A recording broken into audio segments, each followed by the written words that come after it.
can't do the fucking song, bro. I don't know why I didn't change it. I had 5 months to change that stupid fucking geometry song, and I didn't get it done. But welcome back. This is now officially Nicky's Smoke Shop, no longer the Smoke Show. Shout out Tommy Smokes. I mean, I'm not happy I had to change the name of my show, but he's the OG. I'm the new kid on the block. It had to be done. So you guys are now officially listening to Nicky's Smoke Shop. And today I got a very special guest, good friend of mine, Frank the Tank, buddy. Your camera's looking a little blurry. What's going on there?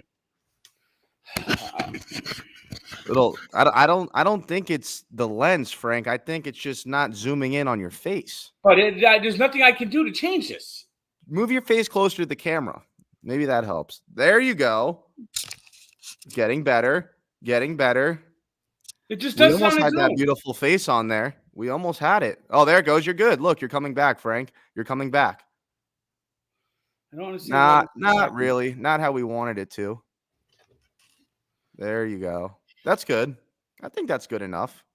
I don't know why this is so fucking blurry. It's all right. You look good. I bought a computer without a camera, so I got this little loggy thing, and it just goes blurry. Look at this. Look how blurry this is fucking. Here, put your hand in front of the camera like that, real quick. All right, not all the way. Not all the way. Oh, I think it's good enough. I think we'll take it. Well, anyway, welcome back, everybody. I missed you guys so much. I know I kind of just went MIA after the playoff game, but life calls, and sometimes you just got to put your big boy pants on and go to work, and some things override other things. But we're back. We're here. Now we're getting paid to do this shit, so there's no excuse for us to ever not have another show. So I'm excited to be back. And, Frank, I just wanted to start with you. I'm going to try to make you more positive this year, right? But we're, 2 weeks into training camp now, and we don't have Jalen Ramsey until October. Apparently, it was supposed to be December. Now we're looking at October, November. But I wanted to ask you, Frank, how are you feeling about the Jalen Ramsey situation right now? I'm not happy. We're going to have apple toast crunch in the secondary, and that doesn't make me happy. You're not a big Eli Apple guy?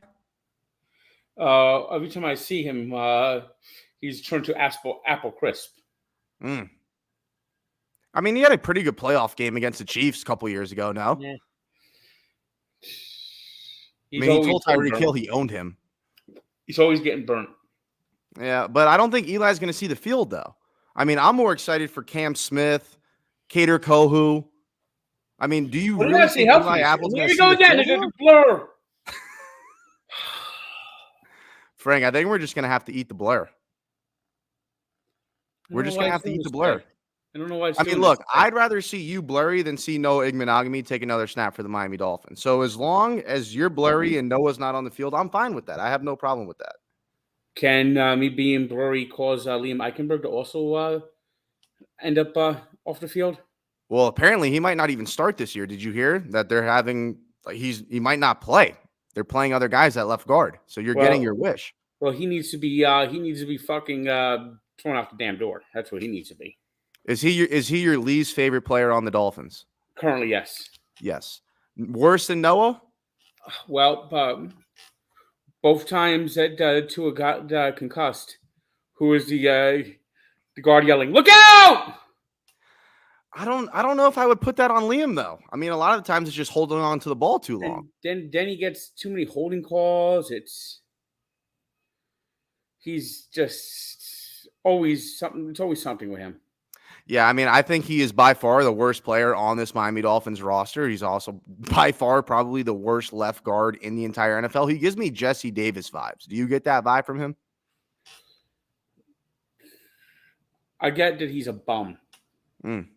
So that's it. He's just a fucking bum. There's no other reason to have Liam Eichenberg on this team besides he's a fucking bum. Right. I don't have a problem with that take. Not one bit. But I want to get back to Jalen Ramsey. How big of an impact do you think it's going to have on this football team? If the X-Man could get back to what he was 2 years ago, it should definitely help. Last year, he didn't have a good season.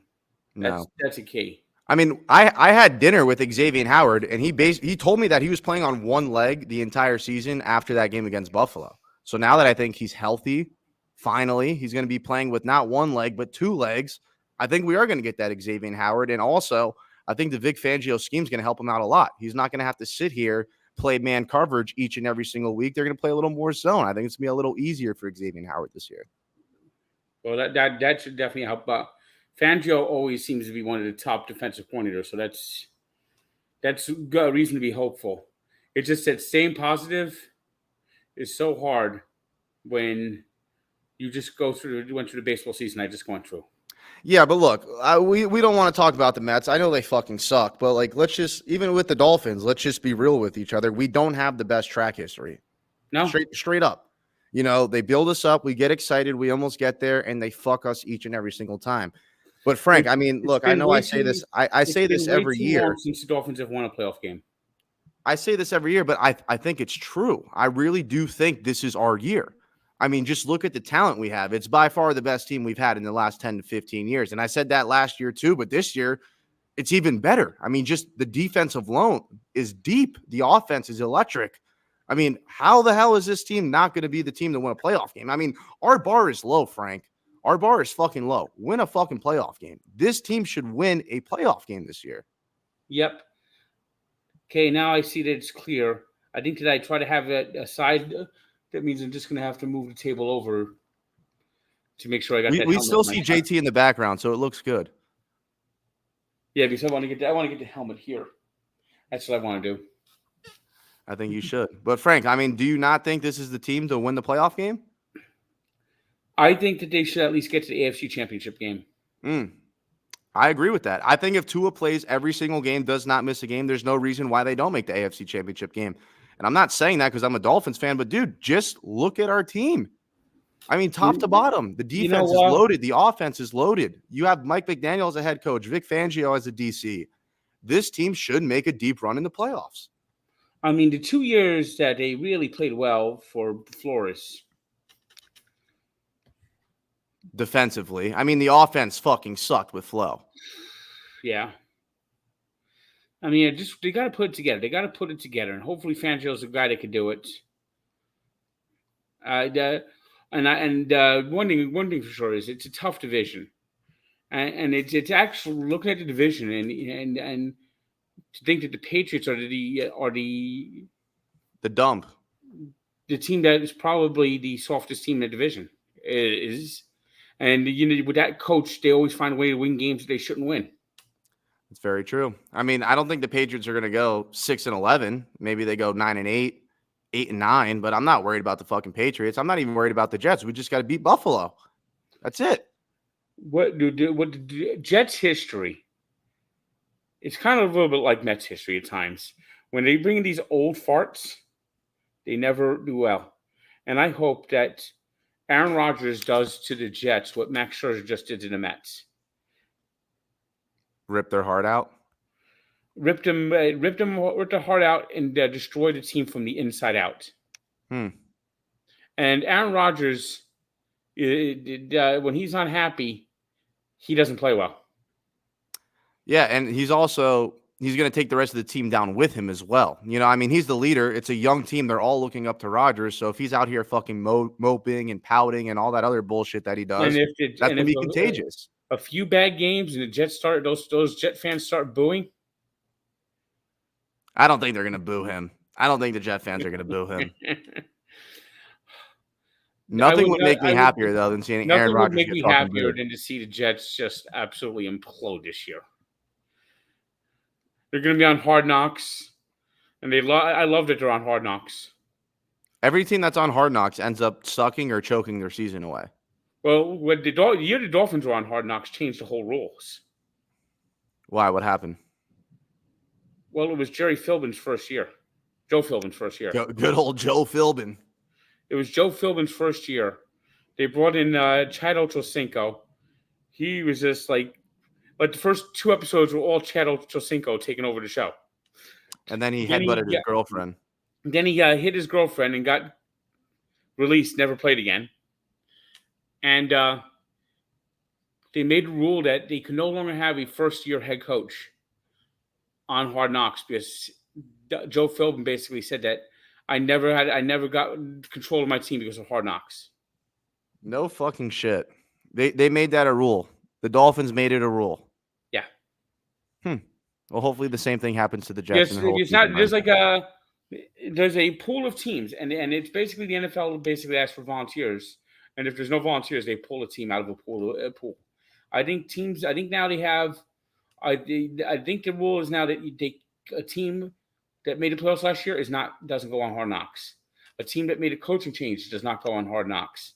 A team that's been on Hard Knocks like in the last 5 years also is not, or like last 3 years, not going to go on Hard Knocks.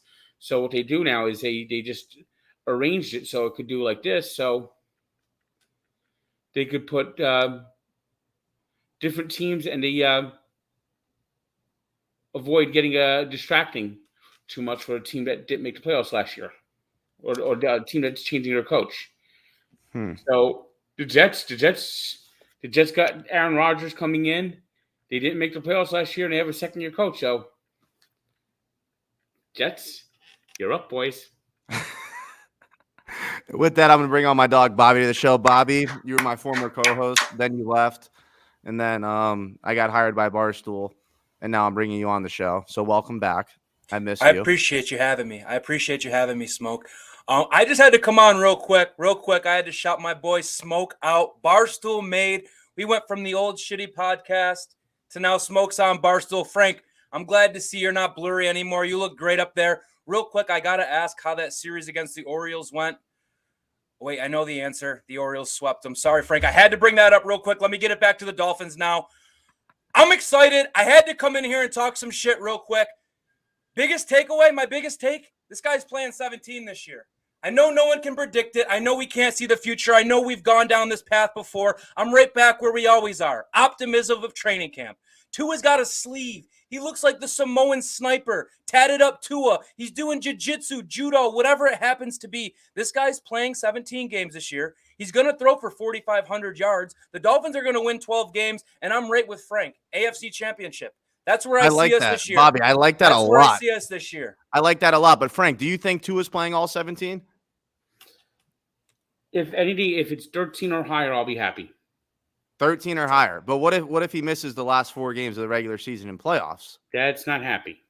Okay, so it all depends on which games he misses. Yep. Now I'm noticing this year the Dolphins are going to be off on my birthday, which kind of sucks. Mm-hmm. When is your birthday? November. November what? What do they play on your birthday every year? There's no way that's possible. They played on my birthday the last couple of years. Really? The schedule makers need to know that we need to play on Tank's birthday. What's going on? Yeah, it's November 13th. I think they played the Monday night game last year, and then they played actually, they may not play, but I'm talking about my birthday week. They don't play this year. The bye week is on my birthday and birthday week are two completely different things, Frank. The bye comes right around my birthday this year, and it's directly after the trip to Germany, which I got to try to figure out how to get, if there's any way to do it. It's called ask your boss for money to fly you out to Germany and buy you tickets. I think that's you guys in Germany. Have you been watching my cameos? Yeah, you're popping. You showed me. You're making like $8,000 a week on Cameo. Why don't you just buy a flight to Germany? Well, that's what I can. I just need to know how to get the package so I can get a flight, hotel, and game tickets. And be able to stay for the whole game, Frank. And we need you to stay for the whole game. None of the leaving in the third quarter type stuff. You know what I mean? Talk to the people who arrange the flights. Talk to Nick Fasoli. I'm sure you've met Fasoli. Yeah, I love him. That's my guy. Oh, it's his fault? He was with me. He's what he went with you? Yeah, he's what said that we have like a hard out because of the flights. I would have never let that slide, Frank. I would have held you by your neck and made you stay for that whole fucking game. If Nick Fasoli, if they said that they could have got me another ticket. I mean, they wouldn't have left you in Buffalo, Frank. They would have flew you home. I did. It's all right. You were doing the right thing. You were doing the right thing. You had a rental car. I had all my stuff in the back of a car. I was in a tough situation, and what hurt was that game was the slowest for the slowest game in NFL history. Yeah, it was. Yeah, me and Bobby were there. It was honestly fucking electric. But I want to hear everyone's take on the season this year because Bobby came in hot. You fired me up. I fucking needed that. And I'm right there with you. I think this team is for real. And I honestly just think it comes down to Tua's health. If he's healthy enough to play the entire season, there is no reason on planet Earth that this team cannot at least get to the AFC Championship game. And if they don't win a playoff game, I really might consider moving to a different fucking country because I don't know if it's not this team, then what team could it possibly be? I mean, dude, look at our roster from top to bottom and tell me. I mean, obviously, look, we have a weakness in Liam Eichenberg. Our linebackers aren't great, but we have so much talent around them to mask that. And there's no reason why this current roster right now can't win a playoff game. It's time. They played a good playoff game last year. Now it's time to win one. It's absolutely time. And I couldn't be more fired up. Obviously, we know the offense. We know the shiny weapons. We know the speed is there. I don't think people are talking about Chosen Anderson enough. Robbie Anderson, Chosen Anderson. Kind of weird to change your name to that, whatever. I don't think people are talking about him enough. I think he's a sneaky, great wide receiver 3. We know about the 2 big dogs on the outside in Waddle and Tyreek. Tyreek's going for 2,000. He said it himself. Who are we to doubt Tyreek Hill? I'm not doubting him. 2,000 yards. Sign me up. Other than that, dude, the defense is what's firing me up. I know we brought in Ramsey and he got hurt, but before all that happened, I remained that getting Vic Fangio was the best move we made all offseason. Bigger than Jalen Ramsey. This guy is a defensive mastermind. And if we're going to get an injury at one position, corner's a depth position. It really is, especially taking Cam Smith in the draft. Like everyone was like, why take this kid? Well, it looks like he's an absolute fucking dog. So anytime you can get a dog in the locker room, you go get a dog. And that's what Cam Smith is. And then you mentioned the linebackers, Smoke. I think that David Long from the Titans is going to be one hell of a player. I haven't been to practice myself, but I hear the reports out of practice as this kid can play. So defensively, offensively, where does it go wrong outside of Tua getting hurt? If you could say magically Tua's playing 17 games, I don't know how the Dolphins aren't one of the favorites to win the Super Bowl. Seriously. I agree. And I don't think it's ludicrous either. And another thing you said, with Ramsey going out, we have the most depth at the cornerback position. Last year, it was one of our biggest faults. I mean, guys were dropping like flies. We were literally playing special teams guy at cornerback. But now, I mean, you got Ramsey out there. He's not a Byron Jones. He's at practice every day, coaching these guys, making them get better. He's out there every day. He's not sitting behind the scenes. No one knows where he is. He wants to be out there, and he wants to play football. So I know that when he comes back and he's 100%, he's bought in. But I'm excited to see Cam Smith go out there. I'm excited to see Kader Kohu go out there and play an entire year. I'm not worried. Would I rather have Jalen Ramsey out there? Absolutely. He's the top 5 cornerback in the NFL. But do I think we have the young talent and core to withstand him being out for 8 to 9 weeks? Absolutely, I do. You know who I'm interested in seeing is Devon Achane. I've heard people compare him to Sproles, and he's like one of these like hybrid pass catchers that's like super fast out of the backfield. Achane sounds elite. Everything that I've heard from him has been good. He's absolutely electric, but he is banged up. So he hurt his foot at Texas A&M, and I don't know if that's the same injury right now, but he's already day-to-day. And we haven't even made it to preseason game 1. He might not even play the first preseason game, which is this Friday. We have Miami Dolphins football this Friday, so let's fucking appreciate that. And I have a special guest coming on Friday, but I probably won't release the podcast till Monday. But he is a starter on this Miami Dolphins defense. That's the only clue I'm going to give you guys. And if you know, do not fucking spoil it. But he's going to be on the show Friday. It's going to be pre-recorded, and I'll have it up by either Sunday or Monday, but stay tuned for that because it is going to be absolutely iconic. But back to Devon Achane. You know, of course, we're going to be doing work all season. You're going to be coming in on, allow me to be frank, on the end of the week. I'll be coming in onto the show for wrap-ups. I'm excited, Frank, but I got to tell you, I'm going to need you fucking fired up on Monday, win or lose. Because you're calm now, Frank, and I get it. It's Monday, August something. There's no football on. I don't know if the Mets have lost yet. But when the Dolphins win, they're winning you today. better pound your chest with some damn pride, Frank. I've just been down so long with my teams. It's just you're hurt. I'm hurt too. But the best part about being hurt is that you can get better. You put a Band-Aid on it, some Neosporin on it. 2 weeks later, your cut's gone, and you're ready to fucking roll. And that's what we're doing right now with the Miami Dolphins. Our hearts were broken last year. Now they're stitched back together, and we're ready to go to war again. And I don't care because I'm here for the long haul. I've been here for 24 years. I'm not quitting now. Frank, at least you saw Dan Marino. You know what it's like to win a playoff game. I don't even know what that feels like. Me and Bobby have never seen our team win a playoff game. I tell you, some of those early 90s teams, if they just had a one play here, one play there, could have done something special. Like that game in San Diego haunts me, where if they would have won the game, they would have went to Pittsburgh with a chance to play Super Bowl 29 at home. And the other game that haunts me was just coming out flat in the 92 in an AFC Championship game. Yeah, I wasn't alive for them. So what happened in 92? Was that the Jags game? No, that was Buffalo. Oh, yeah. I heard bad things about that game. They were just so flat. Oh, Jesus. Cameo.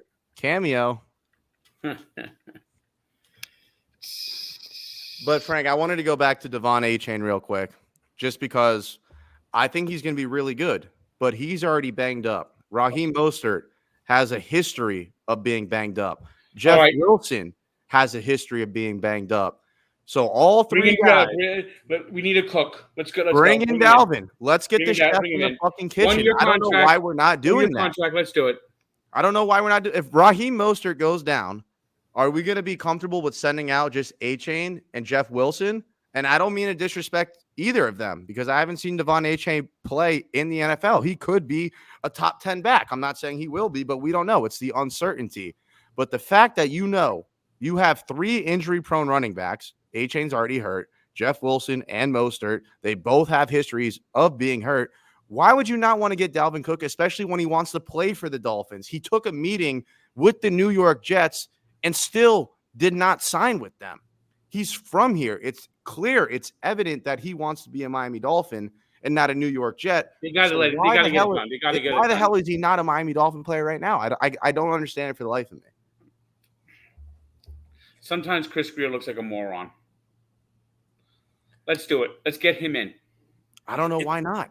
It just seems like a standoff at this point, bro. It seems like we all know where Cook wants to be. When Cook did his visit in New York for the Jets, while he was in New York, he said it would be a Cinderella story or a dream come true to play in Miami. Like, we know where this guy wants to play. And now he's going out. He's flirting with the Jets. The Patriots are interested. He's flirting with these AFC East teams. But if you noticed, he hasn't signed a deal. He even went to New York to visit, left without a deal. It's because he's holding out hope that Chris Greer finally budges and says, fine, I will match the same offer, or I will be a little less, but you're going to play at home and not pay state tax. Exactly. I think it gets done. At the end of the day, in my opinion, it gets done, especially seeing some injuries that were already popping up in the running back room. To me, Devon, you say his name, Achane? I couldn't figure out how to say his name either. To me, he's not even a starting running back. He's a fun, gadget, fast guy. He's too small. To me, he's never a feature. He could be a Darren Sproles. I agree. He could be a Darren Sproles, pass catching, third down type back. I don't see him featuring as an every down back. So if one of those top 2 guys, Wilson or Mostert, goes down, I don't feel comfortable. And I hardly feel comfortable as it is now. Those 2 guys are good, proven backs, solid. Dalvin Cook takes the team to a next level. I mean, to me, it's a no-brainer. But Greer obviously. And another thing with Cook for me is look, we have what, $12 million left in cap space, right? 12 million. Something like that, yeah. What are you going to do with that besides sign a guy like Dalvin Cook? Look, I know we need D-tackle depth, and I'm cool with signing these veterans and shit. Cool, but they're not Dalvin Cook. And yes, we need the depth pieces, but they're also not taking up that much cap space. What else are you going to do with that $6 million? You're not re-signing Christian Wilkins with $6 million. I can assure you of that. So they're going to have to figure out that situation either by week 1 or next year. But what else are you going to do with that money besides invest into this team right now? Our window is this year, next year. maybe the year after. You're going to have to pay JP. You're going to have to pay Waddle. You're going to have to pay Javon Holland. You're going to have to pay all these guys. Right now, you have to do whatever it takes, even if you have to overpay a little bit. At least you got them on your team and not the Jets and not the Patriots. Go out there and make the move. You go out there week 1, you have Dalvin Cook, Tyreek Hill, Jalen Waddle, and a healthy Tua. You think this team isn't going to eat up the NFL? I don't know who stops it. I really don't know who stops it, dude. Like, it's such a nice fit, a nice piece, a nice luxury add to a already great roster, and it's a guy that's begging to play for his home team. Like, this guy wants to be in Miami so bad. I believe I believe when it's all said and done, the dust settles, he'll be a Miami Dolphin. But what do I know? I'm just a fan that has some optimism going into the season like every other year. I think they should get him. They just need to go after him, get it done. He wants to be here. The fan base wants him here. There's no reason to not bring him on. Let's do it. Let's do it. Fire up everyone. Let's get it done. Let's do it. All right. And then the last thing I wanted to talk to you guys about, I'm going to put the link in here.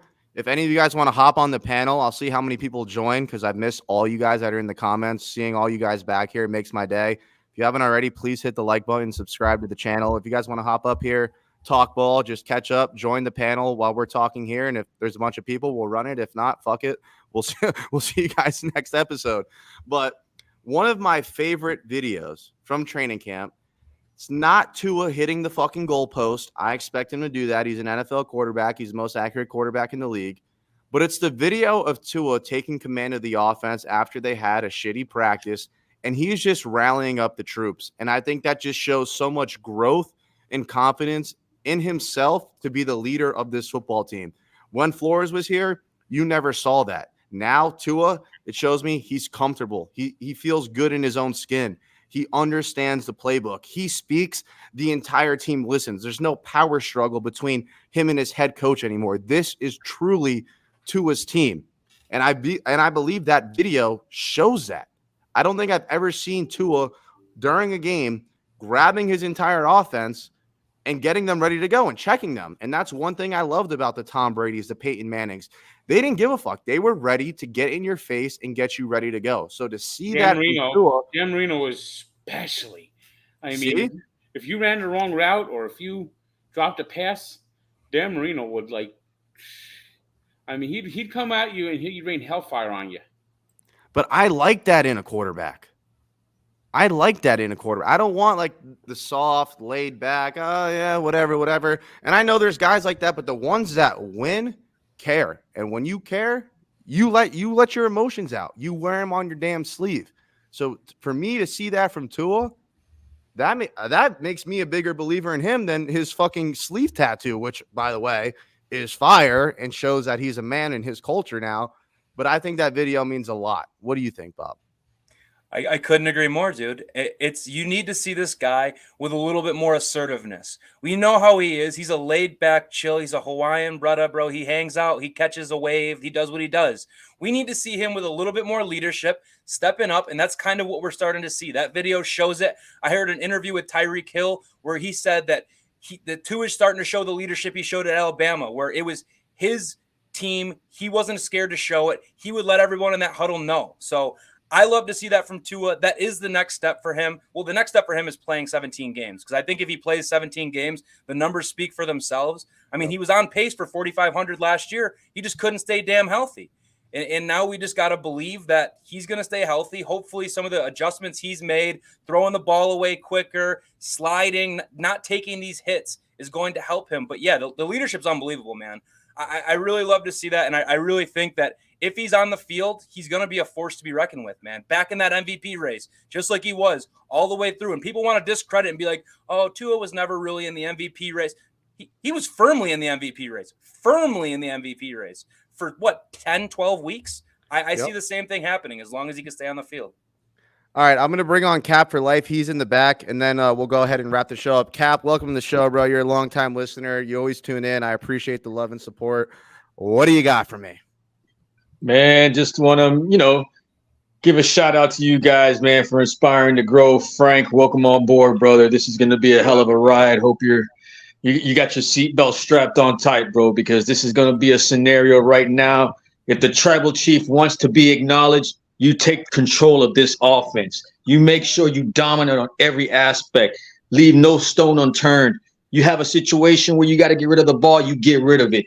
Because this defense right now, with this pass rush that we've established and pretty much put together in Chris Greer's vision, is finally put together to the point where this secondary doesn't have to worry about playing zone or man. Just get to the quarterback and they'll take care of the rest. We got the best secondary in the league, hands down, man. So for us, scoring 27 points a game is a luxury, and it's something we have to get used to doing. But this defense is based upon the money we put on the back end of every player that got the bag.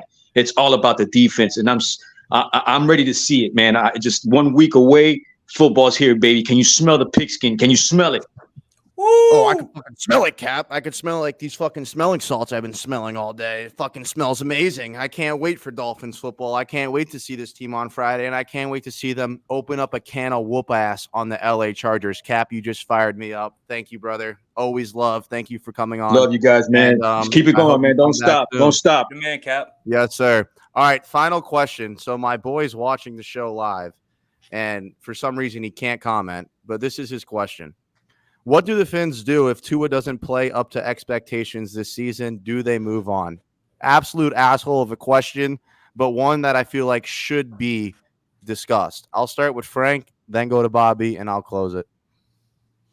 You'd have to consider moving on. Yes. What is below expectations? Is it just health? Because I feel like if he's playing, his numbers are going to be there, and that's not going to be an issue. If the injury issues are such that you just cannot trust him to be there, yes. Okay. Bobby. To me, it's the injury issues. I would be downright shocked if he played all 17 games and then underperformed in that sense. Like when he's on the field, he plays well for the most part. You could critique some big games, some cold weather games, sure, but when he plays football, he's damn good at it. So I would think underperforming would be in terms of his injury history, which at that point, you have to start looking, unless you want to get caught in the Ryan Tannehill simulation again, where you win 9 games every year. Trashy Hill. Yeah, you pick 15th in the draft. Tanna Bum, that's what I call him. Fucking Exactly. Tanna Bum. So yeah, I mean, all things are fluid. We got to see what Tua does. I don't think the play on the field is going to be the issue. It's going to be the health. But I mean, we can't keep having a question mark at quarterback. So I agree. I'll say that. I think if Tua plays all 17 games, the Dolphins have a franchise quarterback. If he misses 4 to 5 games in a row down the stretch, I think you have a problem. Straight the fuck up. And, dude, I've met Tua. He's a great person. I think he's a great football player. And there's no one else that I would want to lead this team than the Miami Dolphins. But if he misses 4 to 5 games this year, I think you have a problem on your hand. But we're not going to talk like that. I shouldn't have even read that asshole's question. Because that was just negative vibes. He's playing all 17. We're winning at least 2 playoff games. We're going to the AFC Championship, and this is going to be the year to remember for the Miami Dolphins. That's my closing statement. I think it was perfect. I'm not going to change the vibe there. Shout out to everyone who watched. I love all you guys. Absolutely blew up the comment section. If you haven't already, please subscribe. Please hit that like button. And then I got a Miami Dolphins player coming on the show this Friday. I'm not telling you his name. Starter. But we're gonna pre-record it this Friday. He's a starter on this defense. I'm gonna release it Sunday or Monday, so no live show Friday. But just know we are recording, and we're gonna have some great content for you guys. Again, thank you guys so much. I love each and every single one of you. All right, I look forward to being on this year, and hopefully this is a Dolphin season to remember. I need a Dolphin. You need something. We all need something. After what I went through with this baseball team of mine, I need something. They're going to give it to you. Again, shout out everyone for watching, and we'll see you guys on Wednesday. Peace. All right, see you later.